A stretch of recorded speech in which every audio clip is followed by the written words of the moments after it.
Okay. Um, I have a little bit of a cold, so I apologize for that. But I'd like to just first off thank you for purchasing this tutorial, however you did. If you're a patron of mine, thank you very much for your monthly support. And if you purchase this off my website, that is awesome. Thank you so much. So I want to just sort of go over a few things here before we actually get into the editing of this thing, because this is going to be a pretty in-depth tutorial. I mean, you're paid for it, and so you should really get all of the information that you possibly can get from something like this. So this is the this is similar to the final image that we're going to end up with. So, with a few different changes, I decided to make it a 3 photo blend instead of a 2 photo blend. This is a 2 photo blend, so it doesn't have as sharp as a foreground as I'd like. So you'll see the differences there in our final image. And so just a few things that I'm going to go over in this tutorial. I will be editing a night sky photo, and I'm going to be going over a little bit of shooting technique because everything related to astrophotography requires a lot more planning, and there's certain things that you kind of need to think about going out to shoot. Um, So we'll go over some of those, and then we're going to talk about how to blend multiple exposures, and we're going to edit these photos and adjust them as much as possible up front in Adobe Camera Raw, and we're going to use Photoshop entirely for this tutorial to do everything. We're going to go over some uh, noise reduction techniques, and then some of the stuff I do to kind of sharpen up an image a bit at the end. We're also going to be going over, or we're well, we're I'm not going to go over it as much, but we will be doing some more advanced dodging and burning using luminosity masks. And if you're not familiar with how to create those, I suggest downloading my free premium tutorial that I just released a while back, and it goes over specifically that it's called Dodging and Burning Like a Pro, and it walks you through sort of step by step how to lighten and darken an image so that you don't muddy it up, but instead work within the natural value ranges of an image to bring all of the quality of the initial photo forward as you make changes to its light. I will definitely call out a few times though what I am doing uh, to uh, to the image. I'll try to call out all of my hotkeys. If I don't for some reason and you get stuck in this tutorial, feel free to reach out and I can help you figure that out. All right, so let's get started. First thing is I'll talk a little bit about our the shooting techniques going into actually capturing these images and what I was thinking about as I prepared for these photos. So I knew that because I was going to be shooting at f2.8, which is the largest aperture that my 14 to 24 millimeter lens allows for.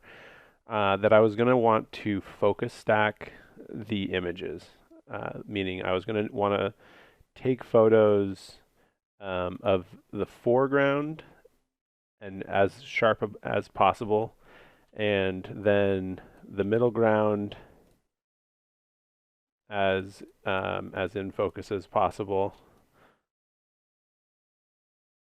in this case the climbers and this ridge line here, and then focusing near infinity to get the best focus um, on the stars themselves. And also, because I knew that this was going to require multiple exposures, I knew that that was also going to allow me to shoot with different settings for each, and that it was going to most likely be a manual panoramic blend because of the variations in the variations caused during night shooting with an ultra wide angle lens. Most likely, Photoshop would kind of fall down every now and then. It'll surprise me and it'll just stitch the photos perfectly or semi perfectly for me. But because I also wanted to get a very low noise image, it was going to require that I shoot one of the images, and I chose the foreground image, uh, as I was going to need to shoot that several hours before I shot the Milky Way, because using the app Photo Pills on my phone, I knew that I was going to need to basically wait until around midnight this particular night before the Milky Way would be vertical in the sky, and I wanted the composition to be a very vertically focused image. So I hiked up Mount Baker to high camp, and you can see this is where base camp is. I was about, I don't know, 100, 200 feet up higher than that because I wanted to capture the climbers at when they got up in the morning to actually start their ascent to the top of the mountain, and I knew I could get some cool headlamp long exposure stuff in there, and I was able to get some fun stuff from that. So I will be blending all three of these images together. So some of the things that I'm thinking about, and also, I guess, wait, I'm back up here. So I shot this image at about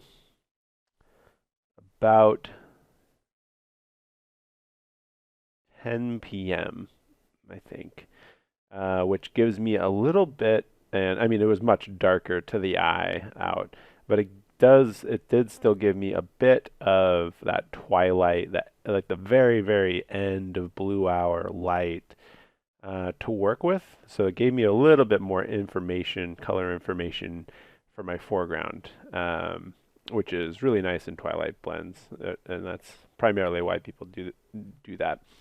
It also allowed me to shoot at ISO 400, so much lower noise for the foreground, and that's important. I mean, it's always important to have as low amount of noise as possible for print or,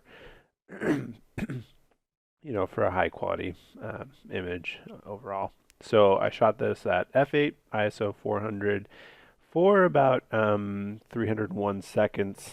I don't know what that is. It's 301 seconds in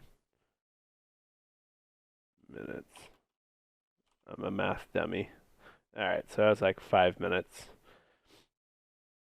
5 minute exposure for this, and when you're shooting for that many minutes, you really do need a remote shutter release that can control your camera's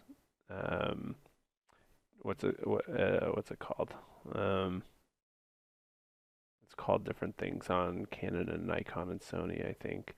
But on Nikon, it's called bulb mode. And basically, it's just allowing you to expose for however long you want after the camera's internal limit of 30-second exposure. So anyway, this is a 5 minute exposure at 14 millimeters, and then the Milky Way. Sorry, the exposure for the climbers and the clouds to have the right sort of smoothness. I took a bunch of exposures. I didn't like nail it on the first time, but I kind of had to feel out the length of time. This is like 374 seconds, so almost a little over a 6 minute, almost 7 minute exposure. Yeah, I don't know, something like that. I'm sorry, my math is so dumb.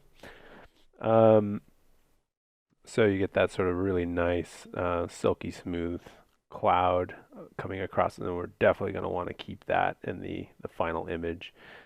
These will go away, and we're gonna use these clouds, which I feel are more interesting than the other ones.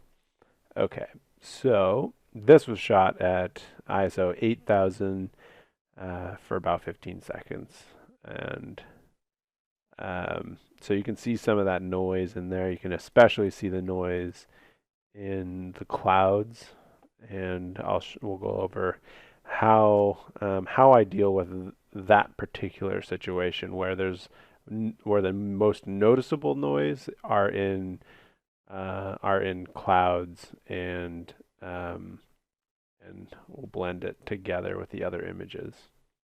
So the first thing that I'm going to do to all of these is kind of get a similar color profile for all three of these images. And I'll just do it by eye. I want it more like this. A little bit of that.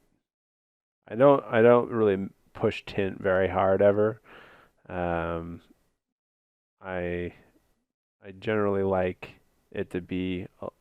I like to go that direction with it a little bit. I don't know if it's just my eyes or what, but that's what I tend towards. So first of all, I'm going to be going through each of these, kind of getting a similar color profile here. With this one, and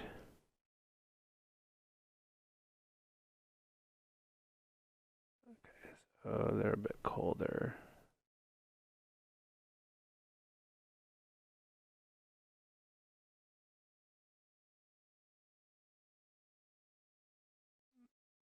Okay, and now I'm going to go through and kind of do some just general editing on all three of these images, with the goal being to bring them as up to as high of a quality image as I possibly can in Adobe Camera Raw before I start doing any of the sort of nitty gritty manual editing inside Photoshop. And Adobe Camera Raw is that is just what opens automatically when you try to open a raw file from within Photoshop, in case you were wondering. Okay, here we go. Do like 30 vibrance. There's some fringing going on over here, so we're gonna find a way to sort of escape this, and you'll see what we end up doing. We're gonna basically be cropping to get rid of that. That fringing is most likely due to camera operator error. I am sure that during this particular capture, I must have forgotten to close the little eyepiece. Every SLR has sort of this eyepiece shade that you need to flip down, unless it's like a mirrorless camera, then you don't have to worry about it. But I forgot to do that, I think, on this one. So I really want to touch that. The highlights down a bit. Bring the whites up. And I'm going to tweak the initial noise reduction here a bit. It's just a little too noticeable.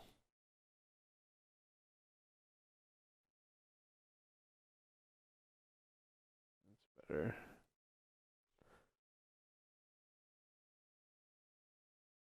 All right.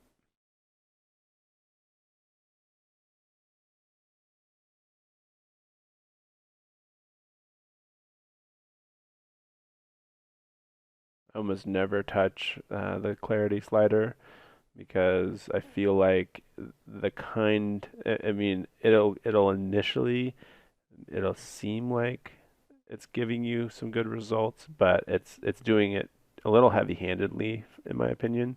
If if we do use clarity, and we might later on just like the core of the Milky Way, then I rather do it with an adjustment brush, and I'll show you how we can kind of do that later on. Because you can always apply a camera raw filter to an image that has raw data in it, even even midway through editing.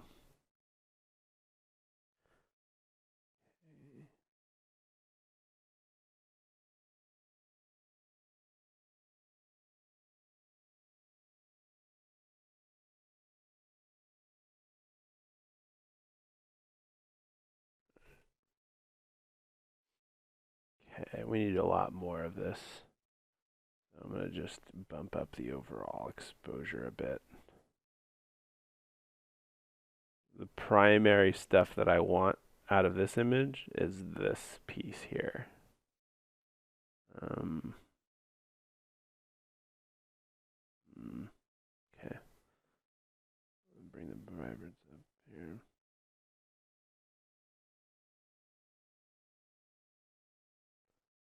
I'm going to close all that.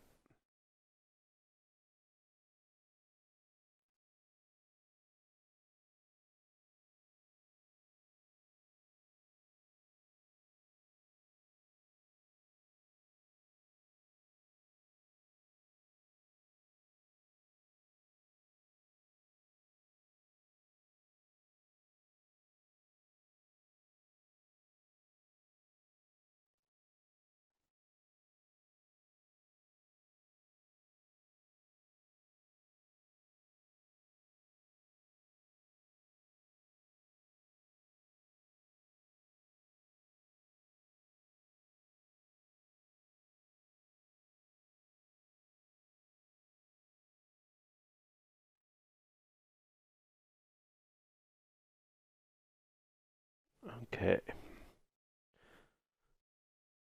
so I think these are close to ready to bring in.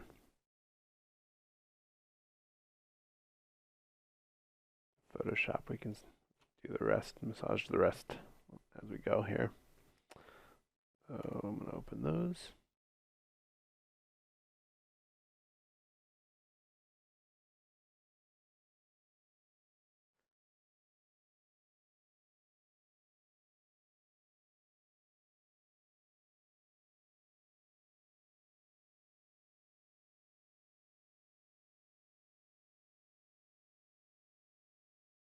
Okay, so first step is bringing them all into the same image.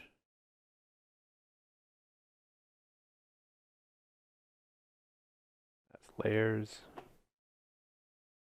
And put this roughly where it's going to end up. I'm going to put the Milky Way on top here. And I'm going to scrunch it down a bit. This is stuff that these kind of transforms and things like that are usually done automatically when a camera is blending a panorama, or when Photoshop is blending a panorama together. But we need to do that stuff manually.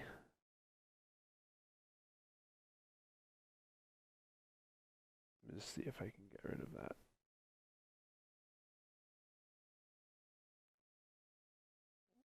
that. This vignetting a little bit just by pulling those out a bit.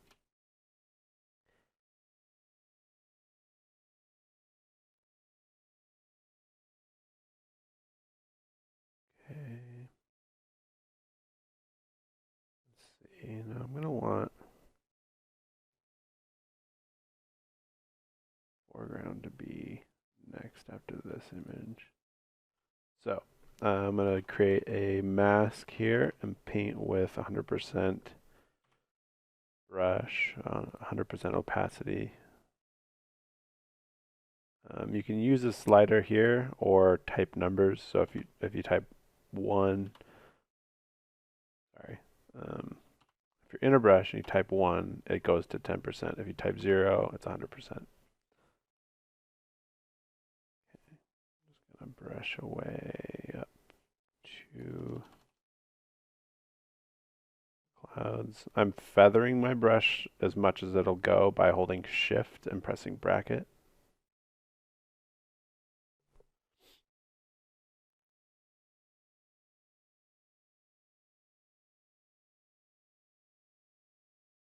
We'll sneak up on that more. The great thing about masks is when you paint with black or white, you gain or lose the transparency of it. So you can just bring it back in. By hitting X, it switches this white and dark, white, your color. So X, X. That's to bring it back. And that's to take it away. All right. So the next thing, kind of figure out where the foreground is going to go.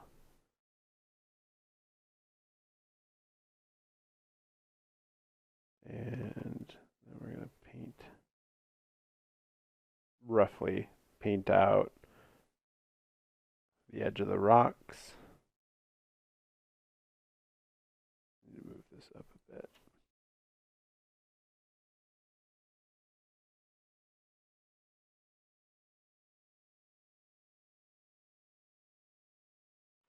And I'm going to scale the rocks a bit here. Might be too much.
Okay, so we have the Milky Way photo. We're going to need to crop.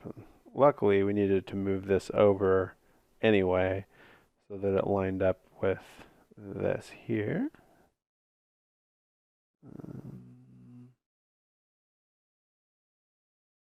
I'm going to stretch this back out actually.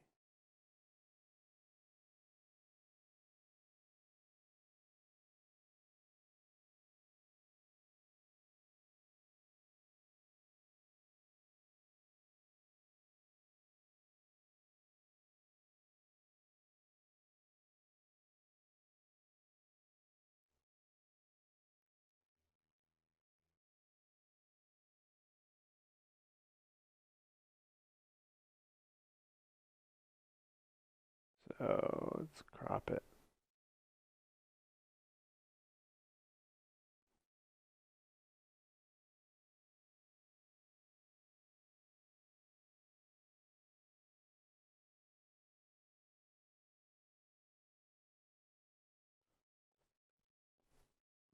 Kind of want this on a third, a photographic third.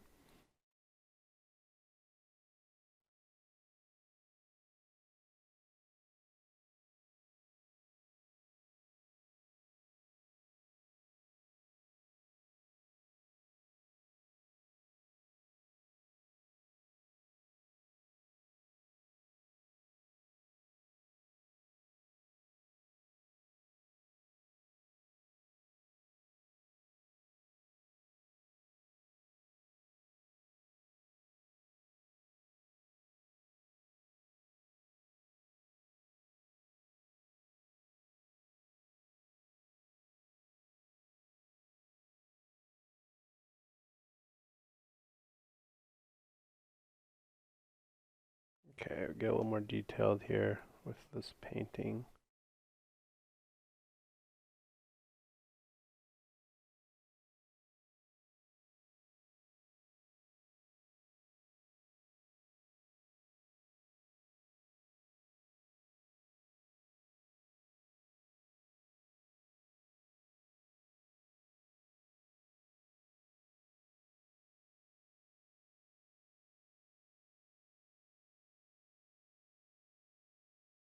Letting the natural rock texture do some of the trickier blending for us.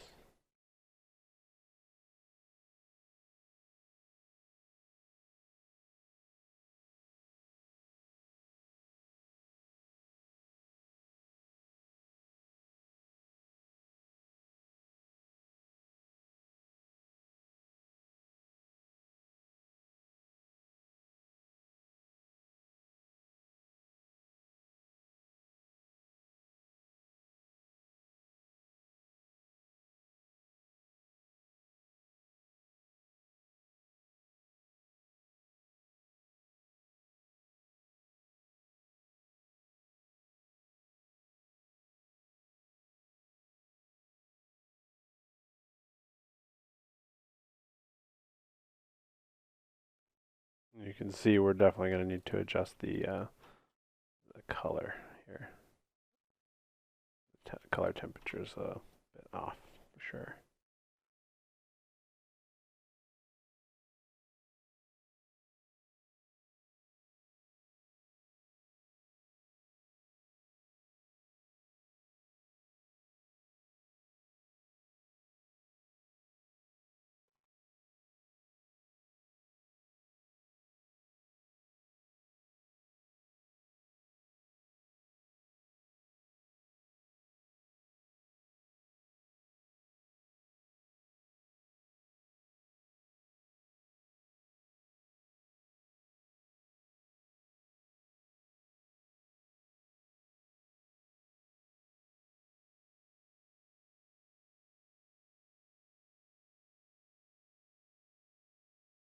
I'm basically painting where the image gets blurry, and then using the other photo underneath it.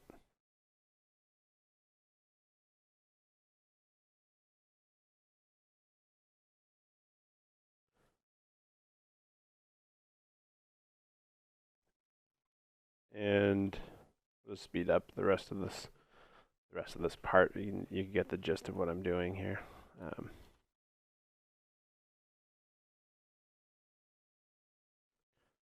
Okay, it's time to adjust the color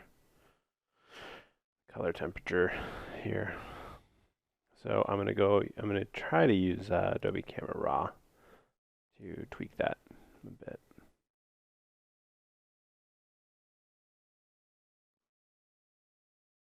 That does. Okay. And the exposure is a bit high, so bring it down a bit.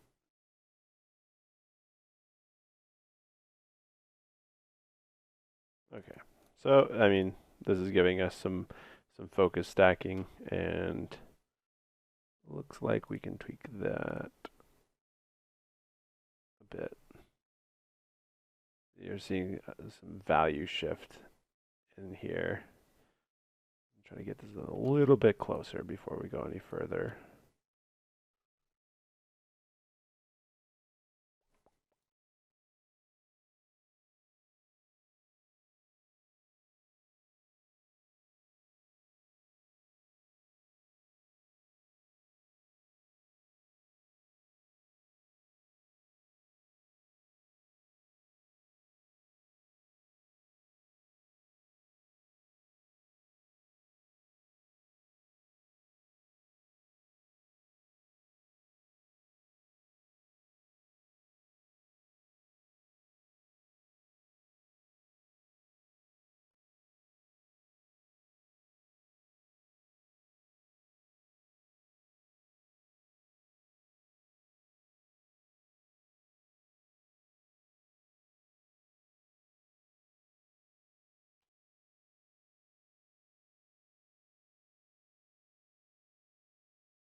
Okay.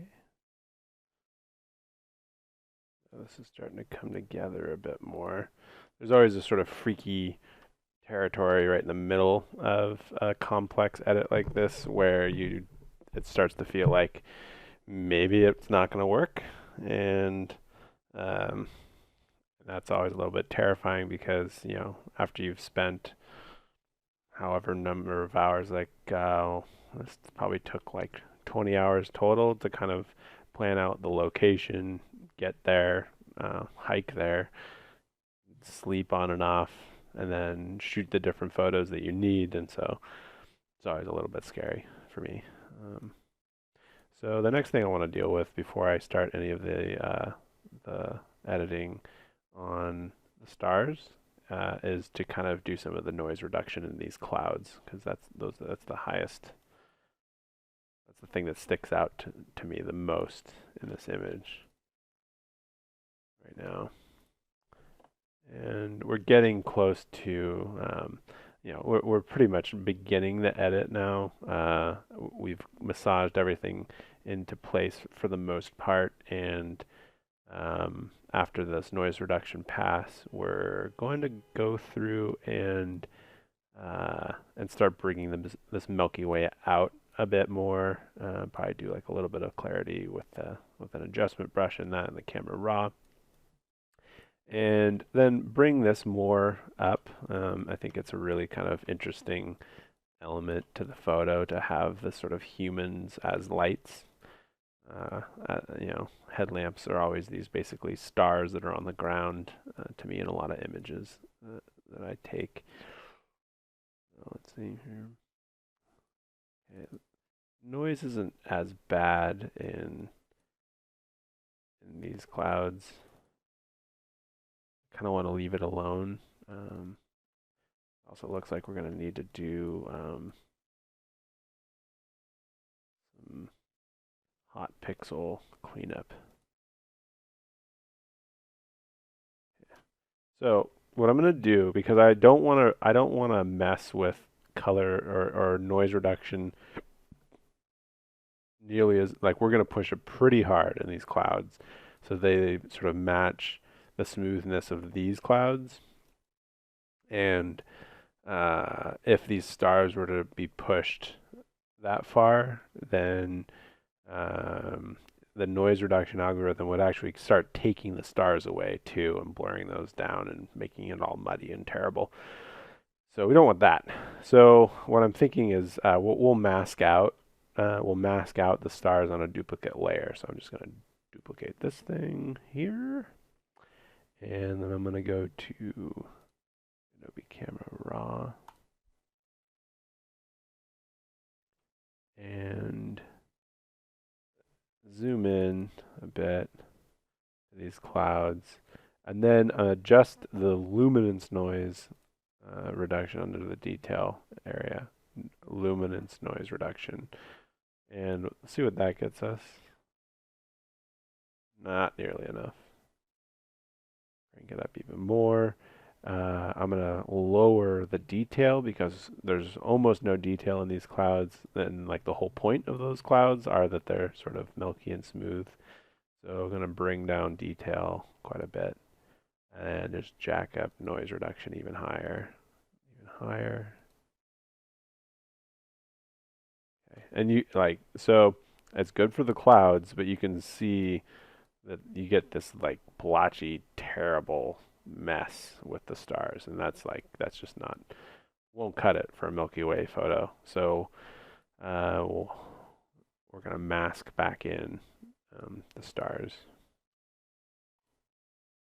Do that. You'll see the entire thing change there.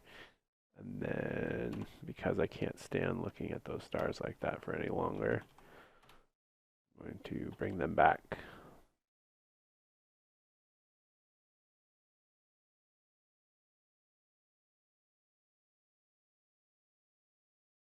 And I just use a mouse to do all this kind of work. Some people use full-on Cintiqs. I actually just sold my Cintiq. I don't use it at all.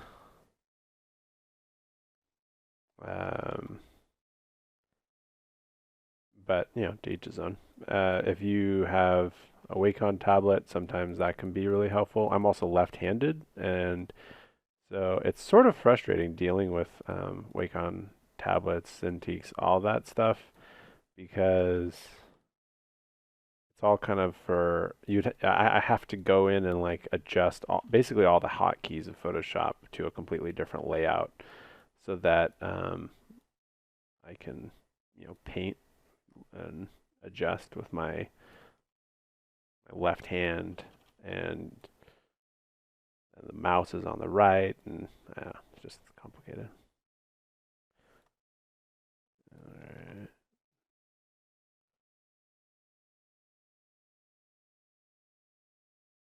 Getting those stars back.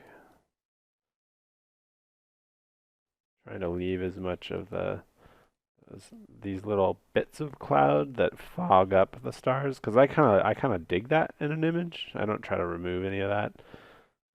If it's there when I took the photo, then I was happy with that as a element of the composition overall, and there's no reason for me to kind of try to remove it. I love that kind of glow that some of the brighter stars get when clouds pass over them in the night too.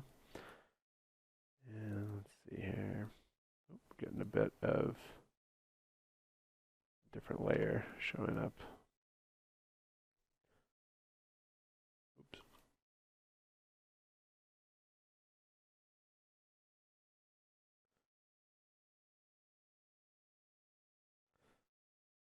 Happening anywhere else?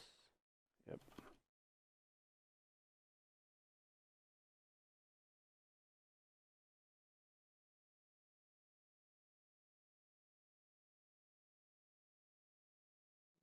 I have to paint that out of both of them.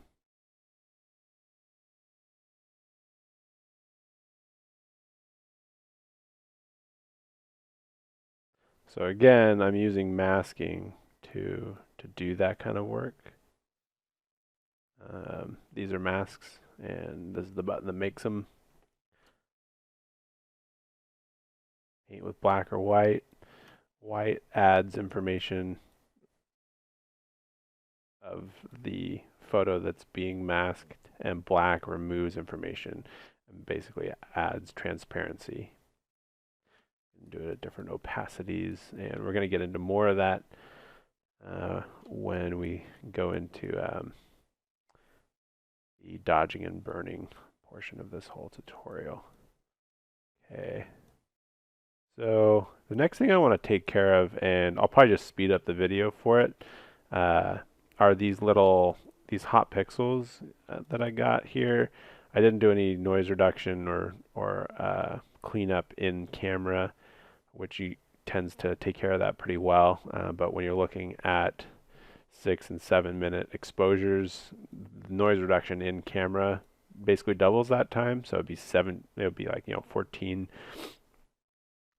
minutes per exposure, and that's too much. Too much of the scenery moves around. So I opt to just manually tweak or remove that stuff in post. So I'm just going to create a blank layer and use this, what's it called? Spot healing brush. Super helpful. I don't have a feather, the brush isn't feathered at all, 100%. Do content aware, and I sample all layers, but I sample it all to its own layer so that I have a cleanup layer, but I keep the original image intact in case I make some kind of mistake along the way. Anyway, I'll speed up this part of it.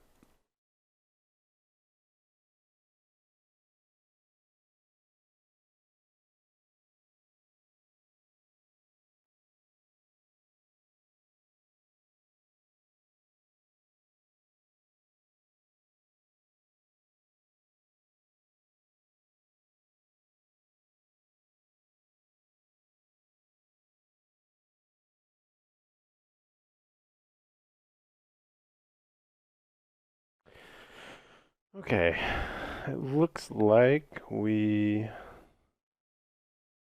got them all, and we have a noise reduced sky. Now we're just going to start bringing out the Milky Way and some of these more foreground elements to bring more interest to them. Pop a few of the stars, do some noise or some sharpening, and yeah. So here we go. First thing I'm going to start with is bringing out the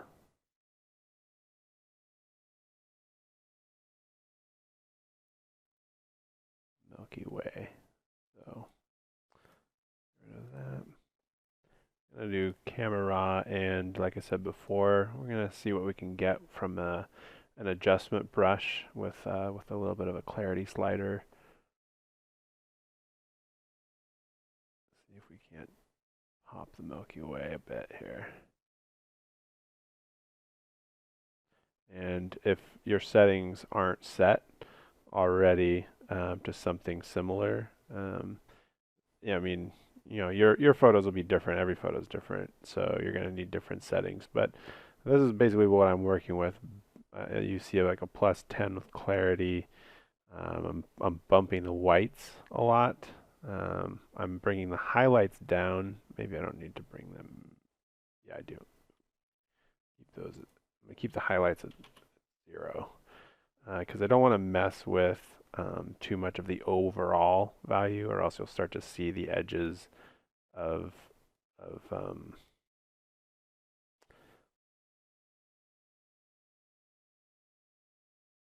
of the adjustment brush, which is why I don't typically use it. But for this, it's working pretty well.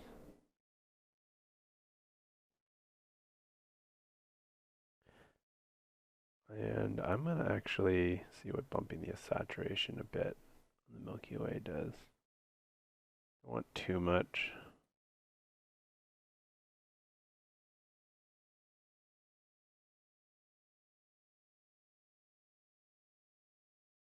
Clarity's bringing some nice darkness to the rest of the sky, so we'll keep it around. All right.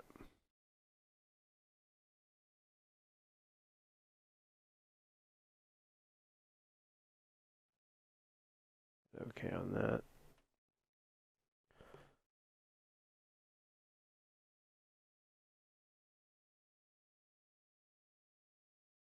Okay. Add in all the other layers.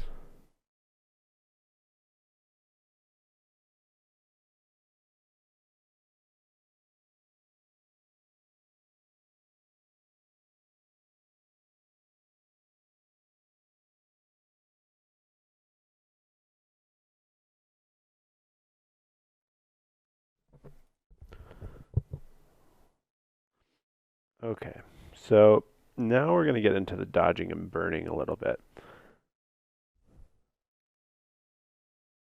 And what I like, I don't stick to only adding white and black. I actually like to add in a bit of color in during this process.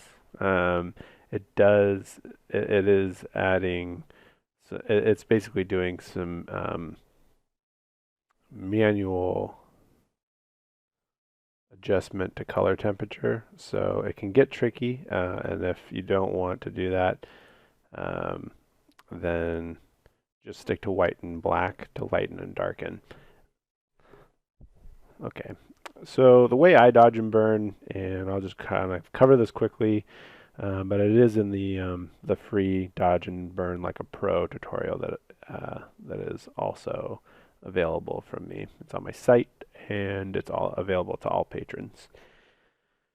I create a new layer, but I hold Alt when I click this, so that it brings up some of these properties that I can just set initially. So I set it to soft light, and I fill it with a 50% gray. What that does is allows me to, what soft light is it basically it's using lightness and darkness information to adjust basically the exposure of an image where I paint So if I use all the way white on a layer like this soft light layer and 10% opacity brush, when I'm painting, you'll see that it is upping the exposure. And if I go to black, you'll see it bringing down the exposure.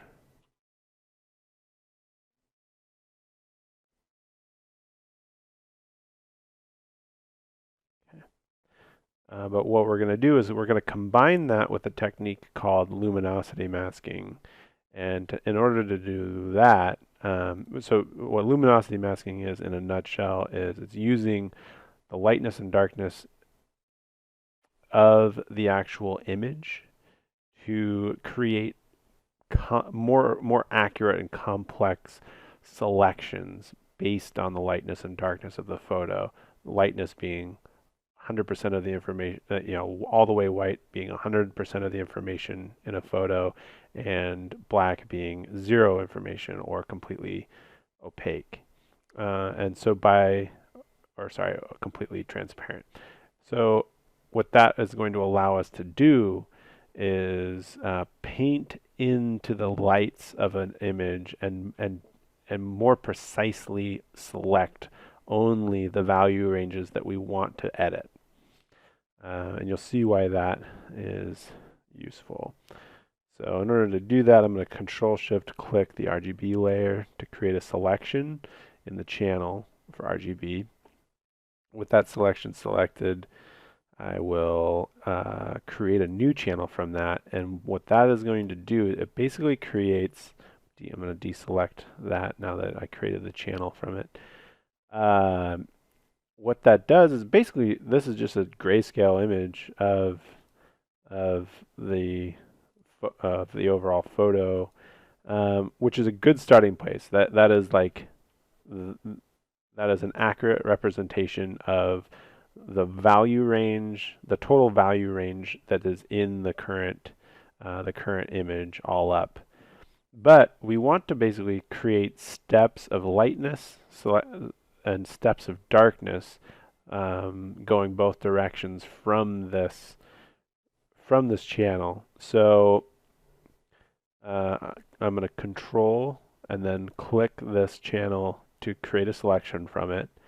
And then I'm going to go press Control-Shift-Alt and click it again. And what that does is creates a step down of the selection. So you'll see what that does. So what it did is it basically subtracted more lights and it added more of the darks of the overall image. And remember, the lights of the image, everything that is white, basically, when I create a selection out of that, that is going to be the most selected or the most opaquely selected part of the selection, and then I can apply that as a mask. And you'll see what we do here in a second to basically pop the Milky Way and basically edit only these lights without affecting the surroundings. I'm going to create one more step of this. So I'm going to create a selection from it and then Control-Shift-Alt left click on it to make one more step. And you'll see that it is even darker. So it is only, basically this is only the brightest brights of the image that will get selected. And you see the stars pretty much, and then these headlamps, which seem to be the absolute brightest, and some of that light pollution back there. So then we want to go the other way with this too. So what that means is we want to also create channels so that we can select different ranges of our darks as well. So this is basically, if you think about it, these are selections of our lights, and then we want to basically go the other direction also. And to do that, all we have to do is select one of these layers. So this is the lightest lights, right? So if I click that, but then I hit select inverse. That inverts the selection. And then if I create another channel from that, you basically get the inverse of that, where all of the darks, anything that's dark, is selected here. And we probably aren't going to even really use that one. So let me go back to our initial one, and I'm going to basically invert this. Control click, select, inverse, create a channel from that.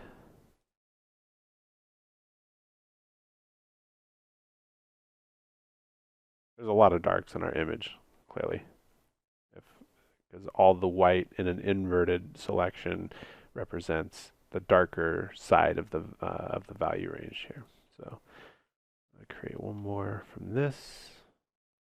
I think it's Control Shift I to invert. Make a layer from that channel. Sorry. Okay. You can name these if you want. I'm just lazy, and like a lot of this stuff changes. When you're really deep into photo editing, you're kind of feeling out a new image. You're going to find yourself making different versions of all these. So another really big component to this whole luminosity masking concept is that you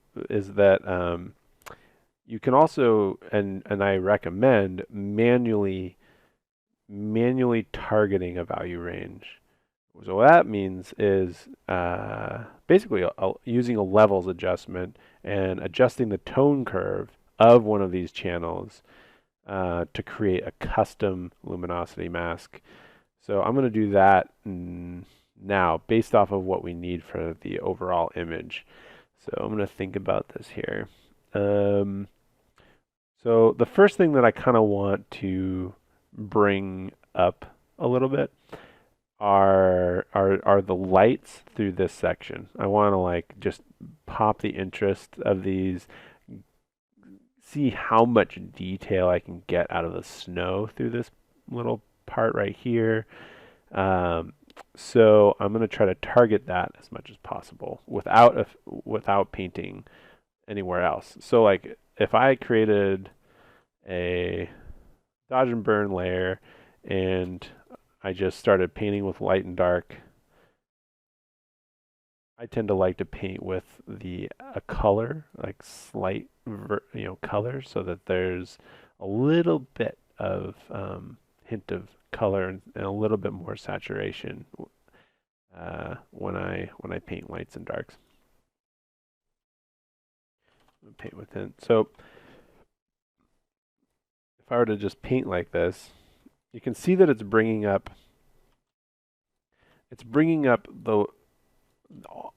all of the lights, meaning like even the dark areas are being affected. And what that does is it over time, if you're like editing an image, you're going to start to muddy up different parts of it. Like you're basically no longer obeying the three-dimensionality of your scene, of the environment that you were shooting in. You're no longer obeying kind of the rules of where shadow was cast. And so it's really easy to go overboard and affect parts of the image that you don't actually want to be affecting. If you look right here, all of that painting of light, of dodging, is affecting a whole range of darks that, like, it just over time that's going to look less professional. It's going to look obvious that you've like gone through and touched the image, and anything that looks heavy-handed like that, it just lacks that sort of professional image flair that I know you all want to be getting to. So what we do in that kind of situation, I'm going to throw away that layer, is we use luminosity masking. So we look at which one of these will basically allow us to paint into the darks and paint into the paint into the lights so that we can hit the highlights and pop them more so that you can see more of this detail, which is really cool detail. The little scoops that tends to happen when snow glaciers melt um, over a long time. So so keeping in mind for what I'm thinking of right now is that I will basically be painting into the value range that is visible here, meaning that these are almost entirely black. So when I paint light, I'm not going to be really painting any light into unwanted areas. I'm not going to be painting light into the shadows.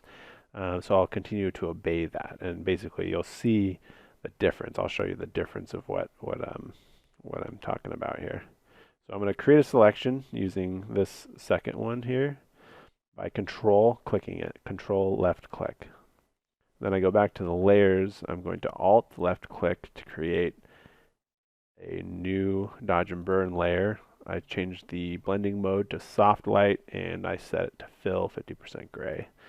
Hit OK on that. And then I have this selection still going. And what I'm going to do is hit the add layer mask button. And when you add a layer mask, when you have things selected, it uses the lights and darks of that selection to basically do masking for you. And now what I mean by that is basically like this is a mask that we painted earlier for the stars. And that was just I just clicked this without having anything selected, and then I painted with white and black onto this to basically mask out the stars for that noise pass. Anyway, so we have this selection, and what we're going to do is apply that to the dodge and burn layer, and what you can see is it applied that image, that grayscale image, black to white image, as the mask. So the darks of it are going to be an area that we can't affect, basically. So if I click back here, got a keyboard problem here. Come on. Okay.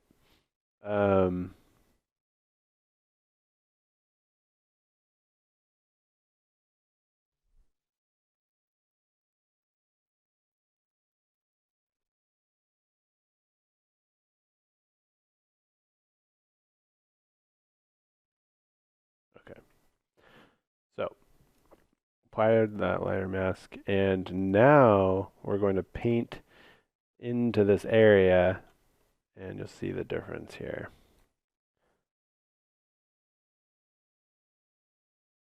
Want a little teensy bit of that blue.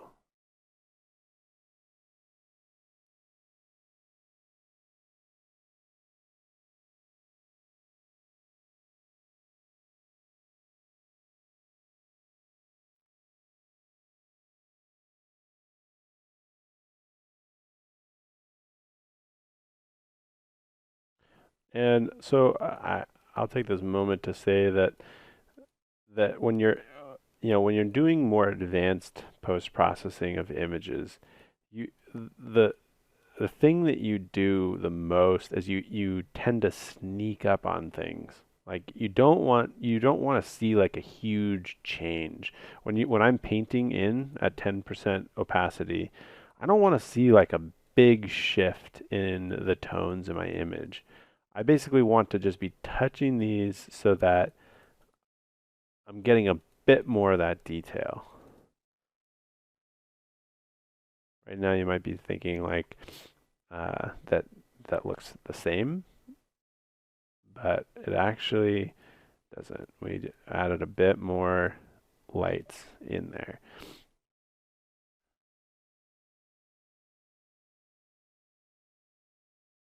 And if you want, you can always just duplicate one of these layers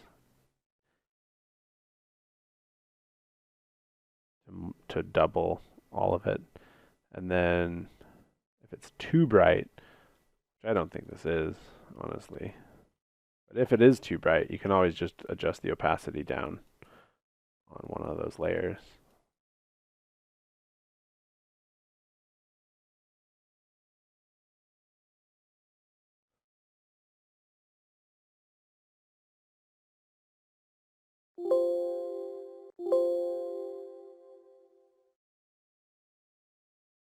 I hate that.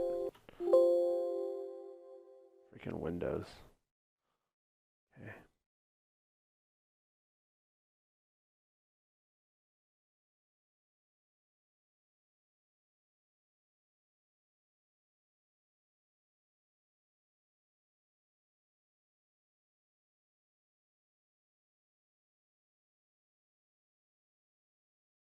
Okay. We're going to cover these lights primarily in a totally different dodge and burn layer.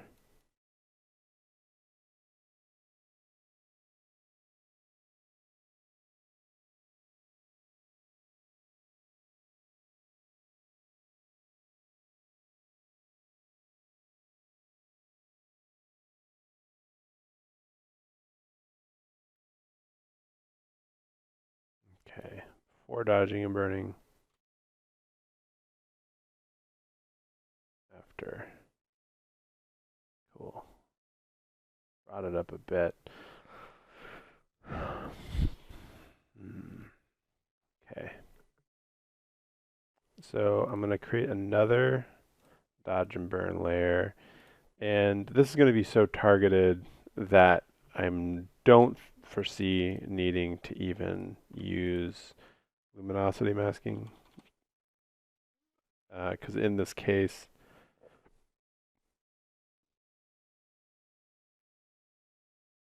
I'm going to want a glow to be created. And that has to affect the entire value range of the image.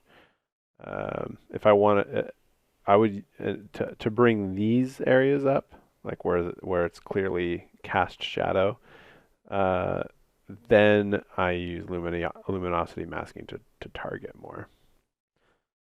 Use a little bit of that red. Bring this up.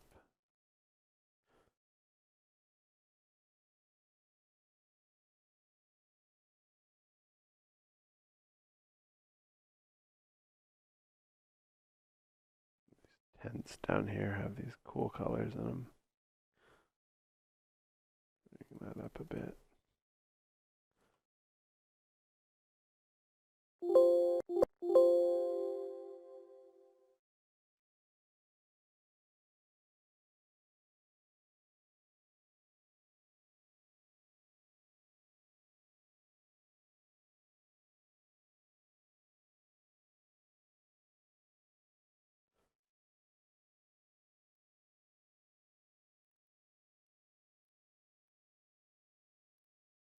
Okay.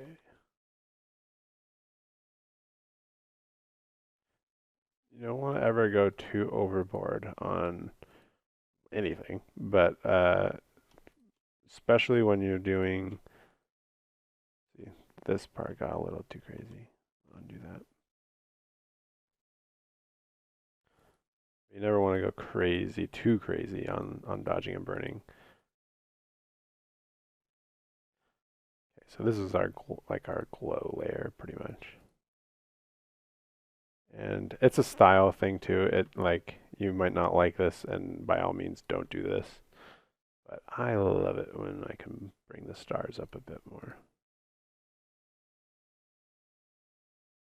I like to kind of obey the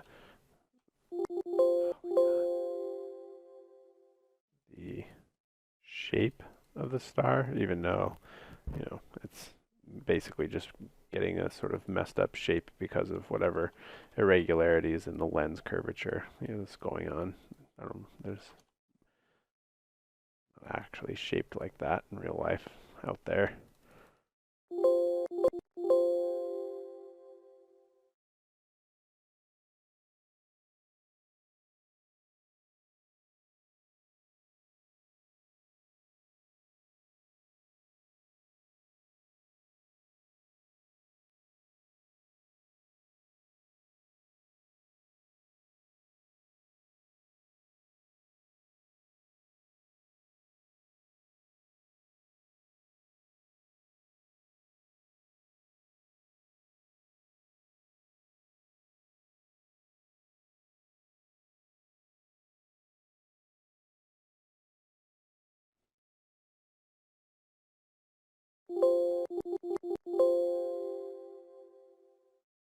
I apologize for that sound. I don't know how to make Windows stop doing that.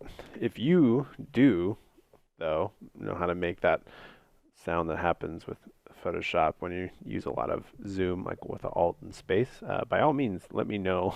So annoying.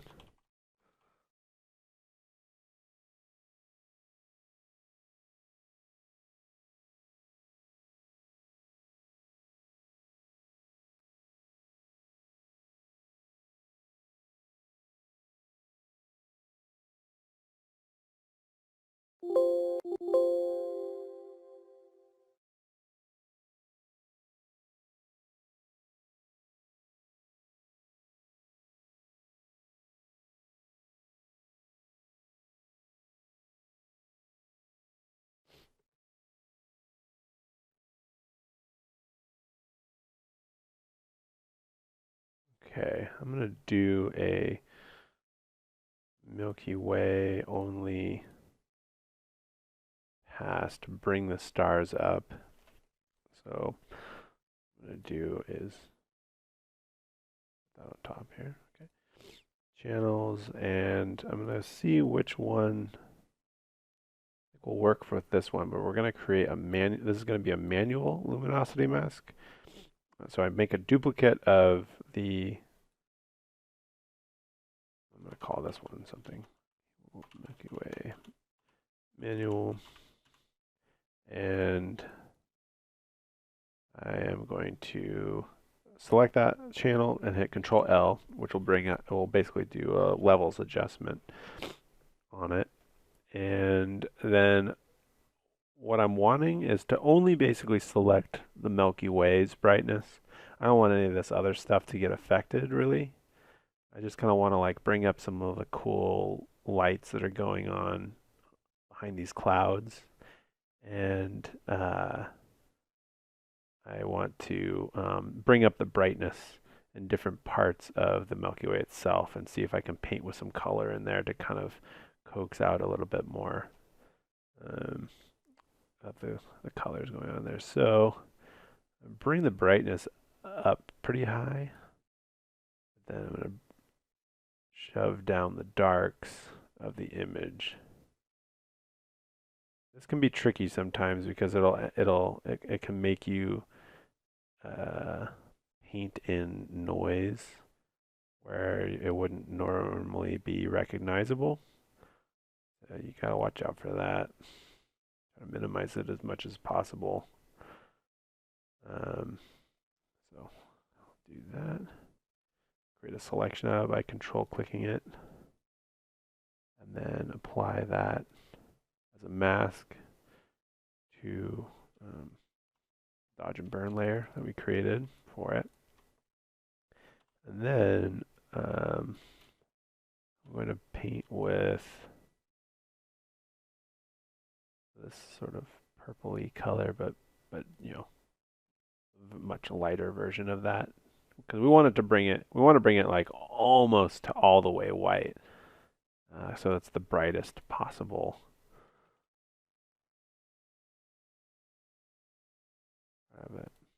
So we'll paint into the top of this Milky Way up here, some of these stars.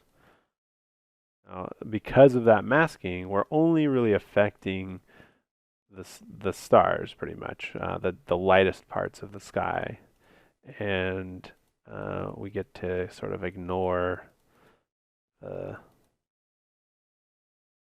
darks. Okay, I'm going to change the color that we're using because I paint with a tad bit of actual color.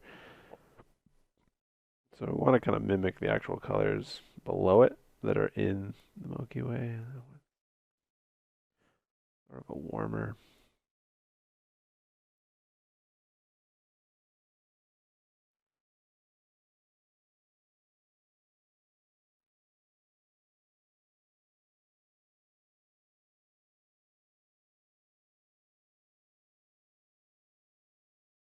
Set of tones. Kind of want to like make sure to kind of bring that out.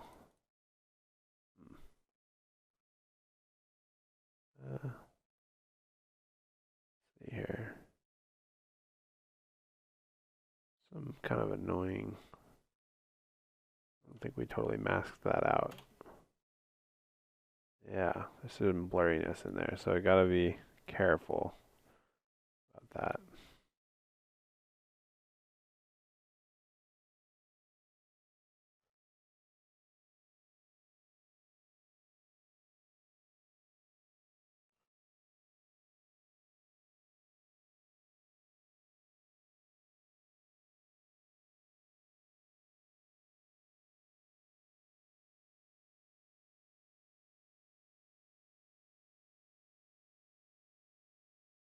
Okay, and I'm gonna need to scrap this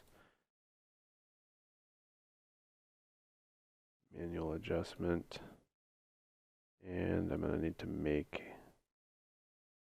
a new one of those.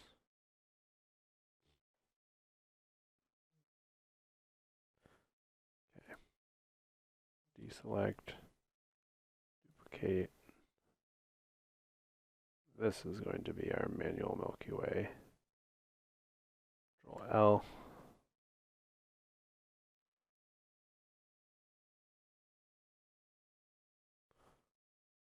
Oh crap. So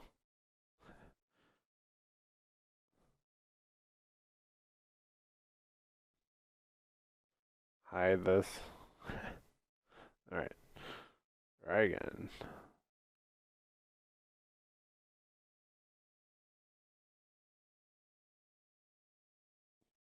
Get Way manual.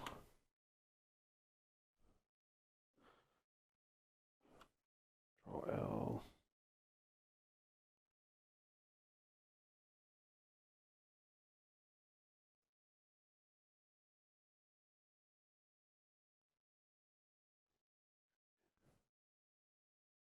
Select that. Now apply that mask to what we painted before. Okay, so now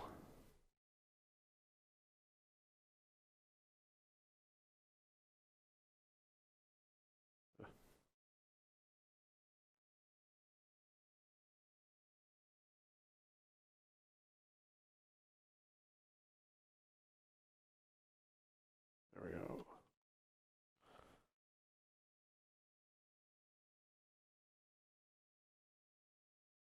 Kind of nice to obey some of that perceived three-dimensionality in the Milky Way when you're working with it.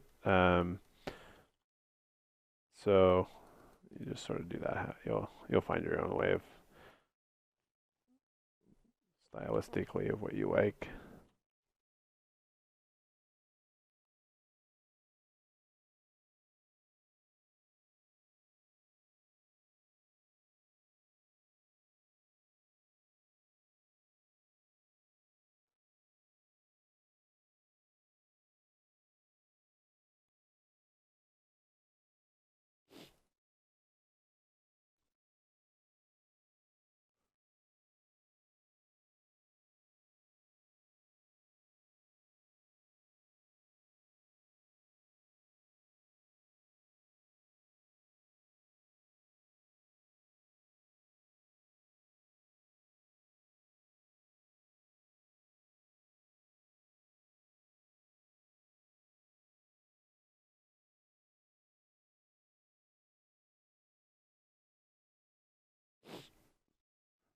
Okay.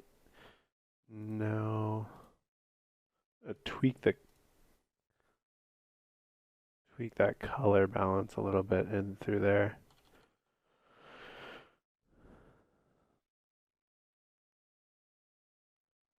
And we kind of only want to paint in the lights.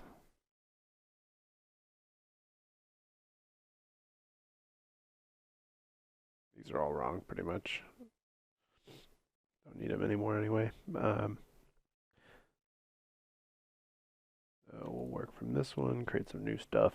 Control Shift Alt, click it, step down, click it again, step down again. And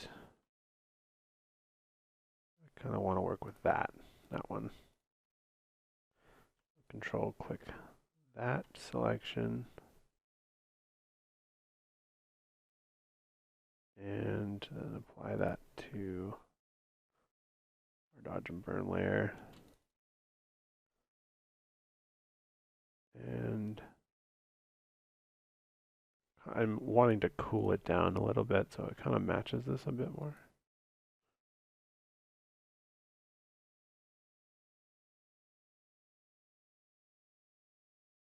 We'll bring back the brights a bit after we change this.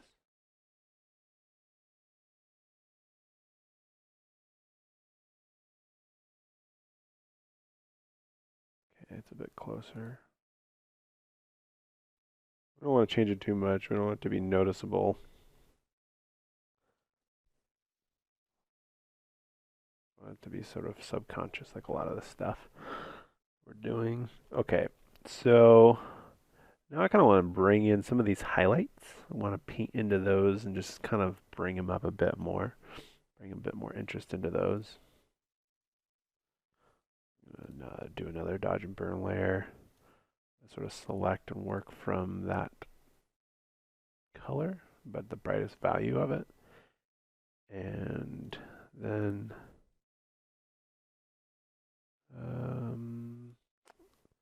need to kind of make a manual version of this, I believe, so that we don't want to paint in the darks really, but we do want to be able to hit those highlights under the clouds. It's a tricky selection to be able to get to. That's why you kind of need, and you can imagine what it would be like if we weren't even using luminosity masks. Like we wouldn't even be able to do it really without it being noticeable.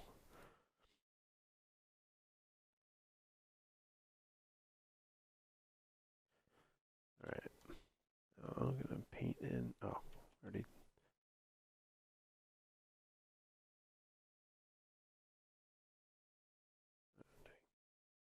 Yeah, that color.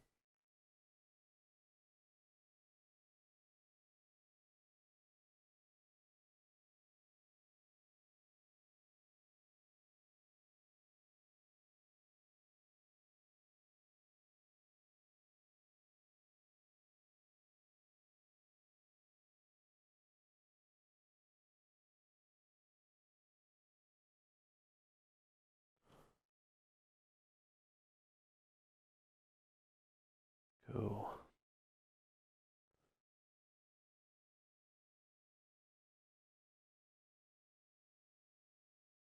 And let's see, do we want to tweak this at all? Let's play around with those a little bit. See if we can create a little bit more.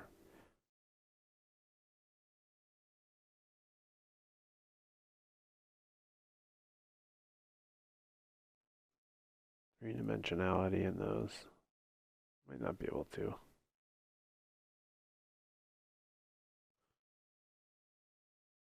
Okay, so we're going to manual adjust.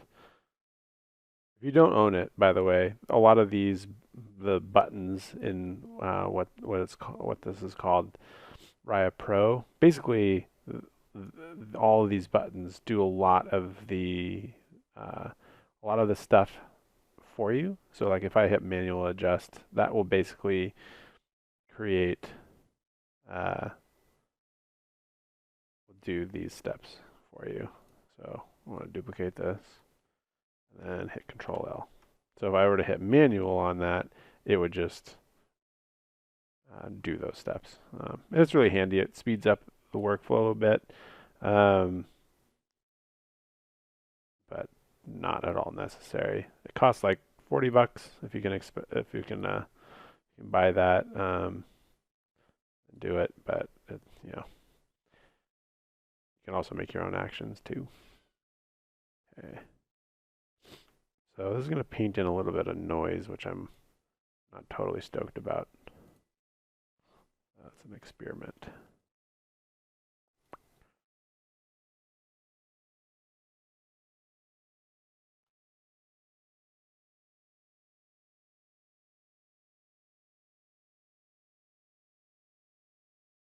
Basically just going to hit the highlights of these clouds.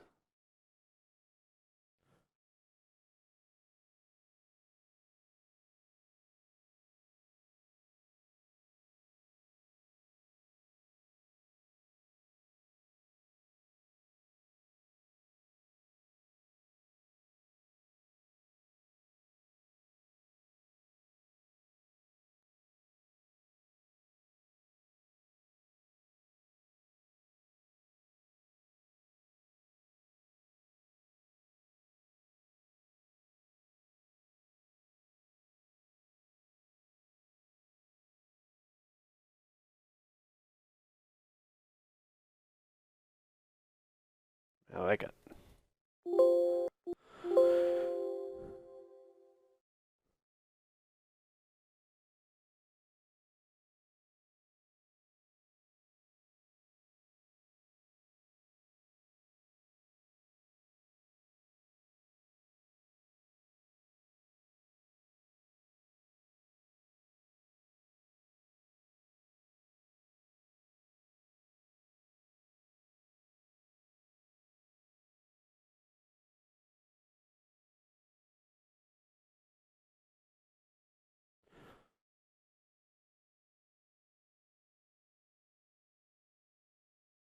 Right.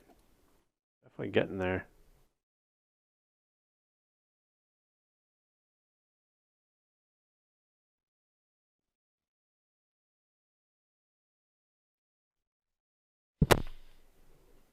So, let's see. I think that we're reaching that area where, like, if we were to push it much further, we could start to get things pushed too far. And but there are a few more things that I'd like to try to do, and that's basically I want to kind of like bring up some of the lights in the foreground here, and see if I can get a little bit of this detail while still keeping the overall nighttime feel of everything. So, in order to do that, what I'm going to do is I'm going to throw all these out because we're about to create new information and we don't want to paint with old information on that. And then at the very topmost layer, I'm gonna press Control Shift Alt E. What that does is it creates a layer. It merges all of the layers together into a single layer for you to work with while maintaining all of the layers below it. And then, because I don't need much of this, well, yeah, I'm not going to need a bunch of it. I'm going to create new channels. Control click it. New one. Control Shift Alt click. Step down. Control Shift Alt click again to step down again. Get those ranges. And then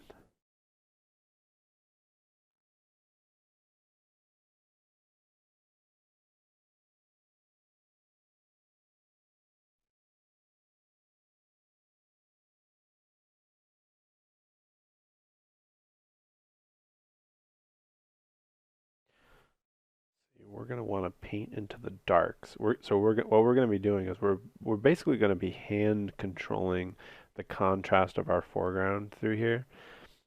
So the stuff that's going through my mind is, am I going to need to paint darkness into the very, very darkest parts of this? And I think I'm going to. So I will do, I'm going to basically create a selection of this, and then I'm going to invert it. Control Shift I to invert that, create a channel out of that, and then Control Shift Alt click to step with that. Control Shift Alt click again to step with that. And Control Shift Alt click again.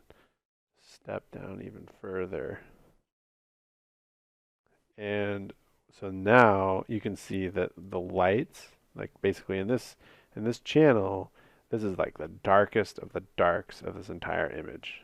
So if I were to click this and work with that, I would be painting primarily into only the very darkest parts of this image. And now I'm going to actually want a version of this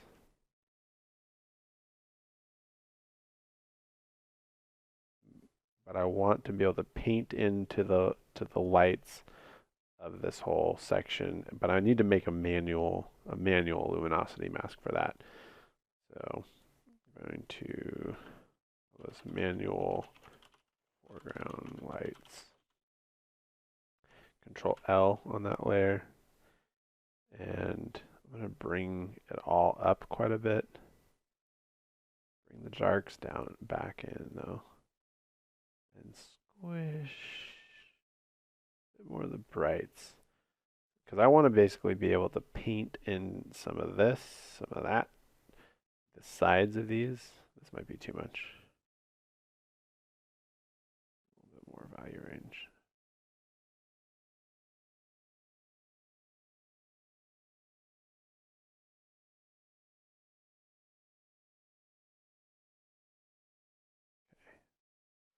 See what that gives us. Control click. And do away with that image. You know, don't really need it.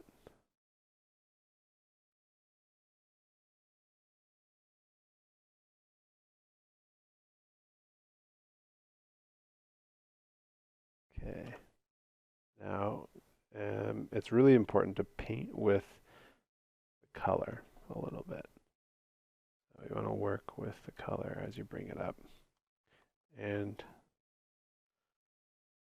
you want to obey lights and darks, but the luminosity mask is going to take care of the heavy lifting. You don't need to be super careful about how you paint in. Basically, what I'm wanting to do is kind of create like some focus that pushes back up into the image, so it's like this kind of a composition. So I just want to sort of use what I have in the foreground composition.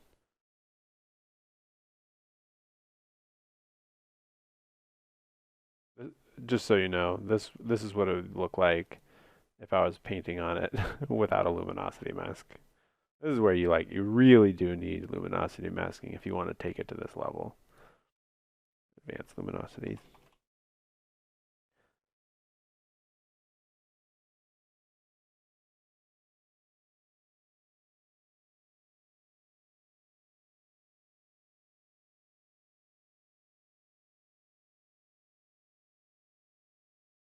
Okay. What are we getting there? So this is a cool like dark crack that we want to keep. Do that. Paint in a bit of it.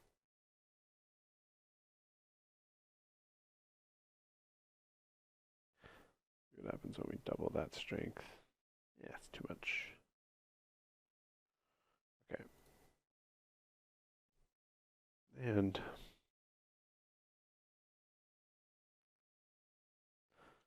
we can just sort of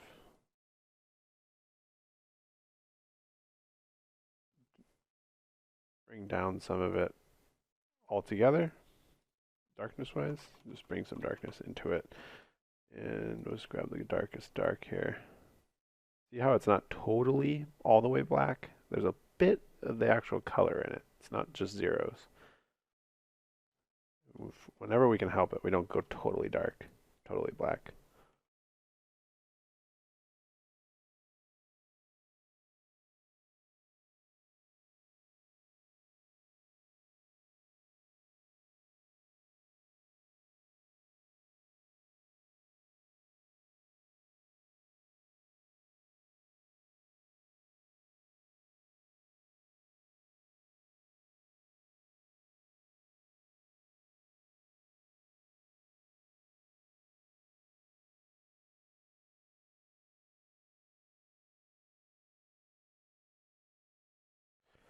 Okay, and I think earlier I saw an error.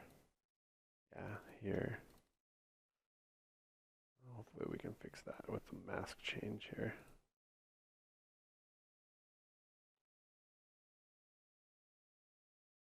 There we go. Paint that out.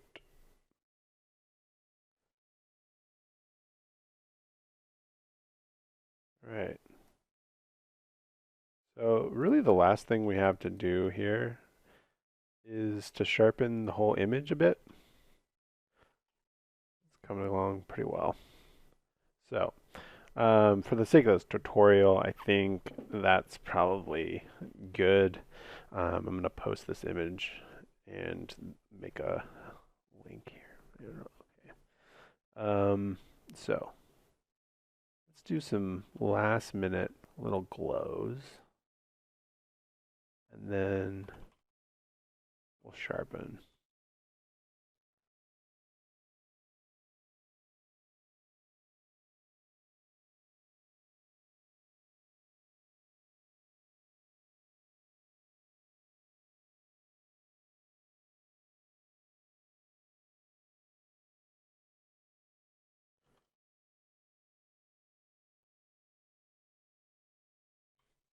Percent opacity.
This is kind of where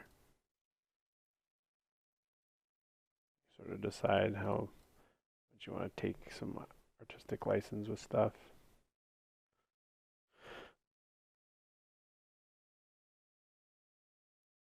Not totally loving this section over here, so I'm just going to get rid of it a little bit. I'm masking out of it, so it's kind of a messier layer. So I'm going to start a new dodge and burn layer to continue. And there's sort of like some cool like side light stuff going on here. So I'm gonna do 5% opacity and just sort of brighten this edge.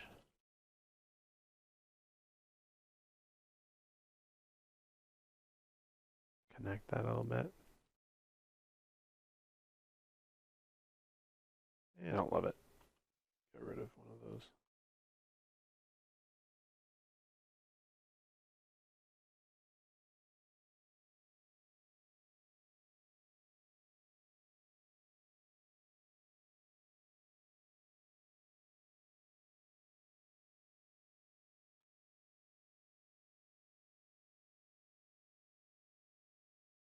All right.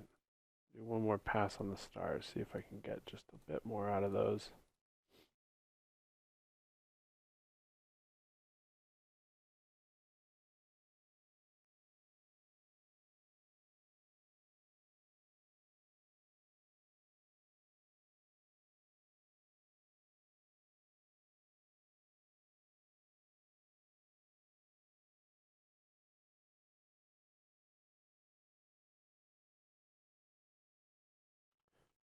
Darkness in around the stars, kind of, we're manually upping the contrast a bit.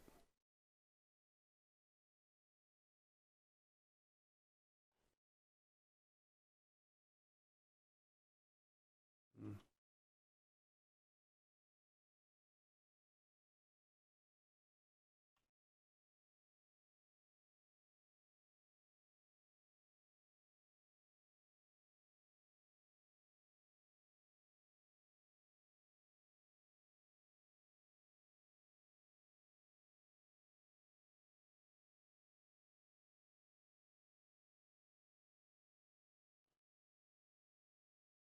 So you know what I did there. Um, I went in and I selected one of those inverses basically. So I selected all of the dark pretty much of the photo, and then I manually modified that, manually modified it, and so that it's more of the darks, but it still allows the brightness of every single star to remain. And this is just manual control over contrast is all we're doing. So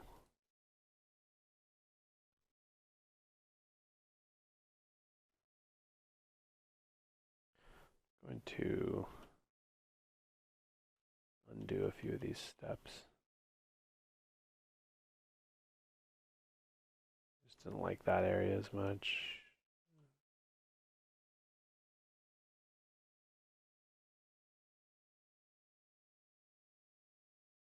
With a little less.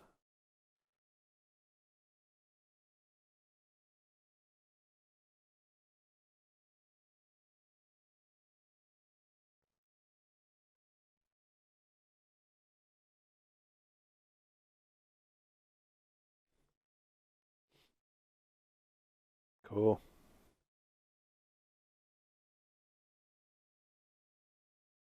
All right, let's sharpen it up a little. So what I do for that is I create a merged visible layer of all of that. And then I set it to soft light, slightly higher contrast. I'm actually going to set this to hard light though. So what this looks like doesn't matter. We're using it for micro contrast, which is this method of sharpening. Let's see how it works here in a second. So with that, set to hard light, I go to filter, other, high pass. And what that is going to do, you can barely see it. You should be able to see it now. So you can kind of see the micro contrasts being created. And you just sort of want to like hint in some of that sharpness. Like you don't want it to be like a noticeable thing. You just want it to be a perceptual, sharper image with that. So before sharpening, after sharpening. It's brightening some of the stars because those micro contrasts are expanding the size of the star a little bit. It's okay though. Also, sharpening will bring in a little bit more noise, and if you don't want that, all you have to do is paint out the sections that you don't feel need to be sharper. I just paint it out with like 0 opacity. Don't need this to be sharper. Don't need that to be like that.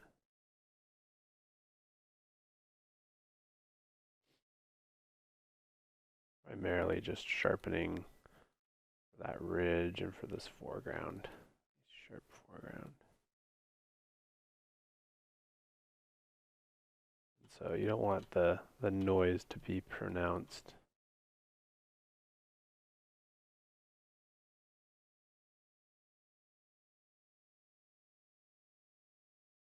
If it's not giving you a big enough bang for the buck.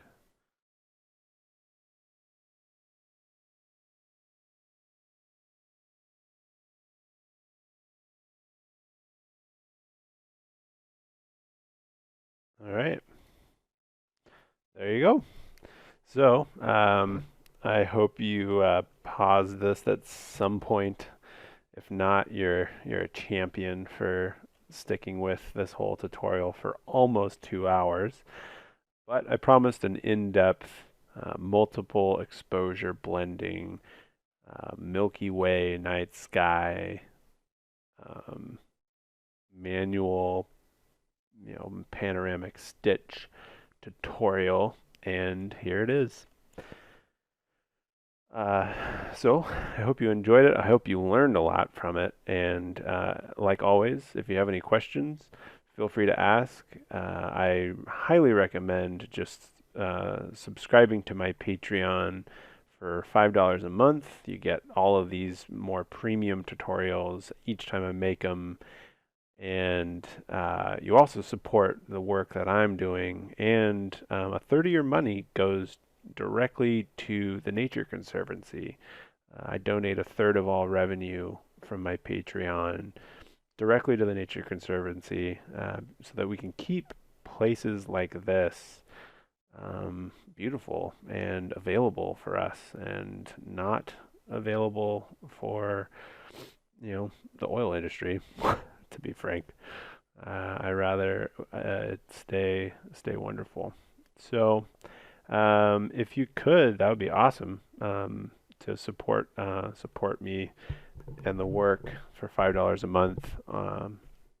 The Patreon is the link is in the description there, and if you purchase this tutorial directly from theskyfolk.com, you are awesome, and a third of that money goes directly to the Nature Conservancy. So it's really worth it, and I hope that this is enlightening enough and helping your post-processing workflow kind of take some steps up or fill in some holes here and there that you've been looking to fill.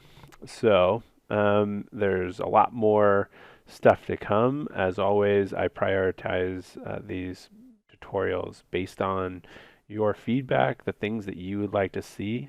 Justin Hartney, a friend of mine, photographer down in the Eugene area, requested a tutorial like this one. And so here it is.